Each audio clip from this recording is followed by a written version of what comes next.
ठेव इथेवा नेमज परिमज ठेव इथेवा नेमज परिमज युक्त तुझ्याशी नित्य वसुदे तव चरणी मन लीन असुदे तव चरणी मन लीन तव चरणी मन लीन असुदे तव चरणी मन लीन. प्रभू येशू ख्रिस्ताच्या सर्वश्रेष्ठ नामात आपणांचं अभिवादन.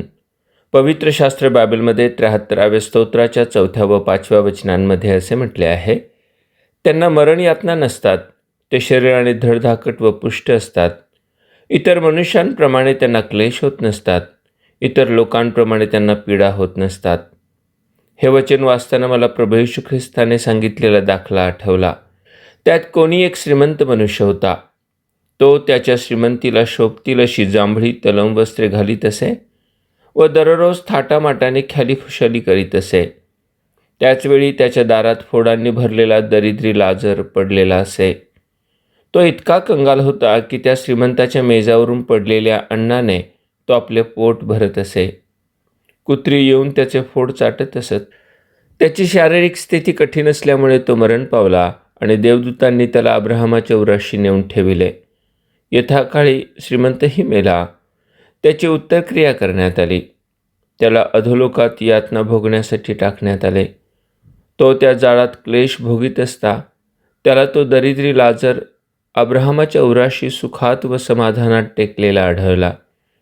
तेव्हा त्याने अब्राहमास विनंती करीत म्हटले, हे बापा अब्राहमा, माझ्यावर दया करून लाजराला पाठीव, यासाठी की त्याने आपल्या बोटाचे टोक पाण्यात बुडवून माझी जीभ थंड करावी, कारण या जाळात मी क्लेश भोगीत आहे.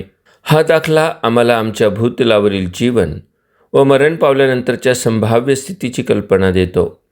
तो श्रीमंत नरकात टाकला गेला याचाच अर्थ तो दुर्जन होता. त्याने परमेश्वराला ओळखले नाही. तो पापात जगला व पापांतच मेला.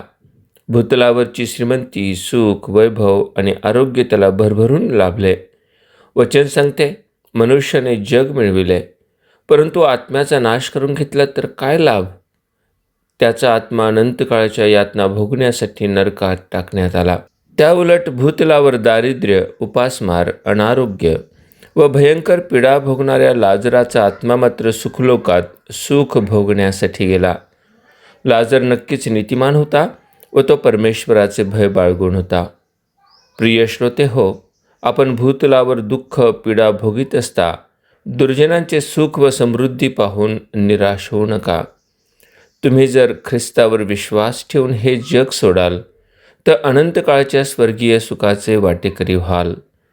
आपणास ते स्वर्गीय सुख लाभो हीच प्रभुचरणी प्रार्थना. धन्यवाद.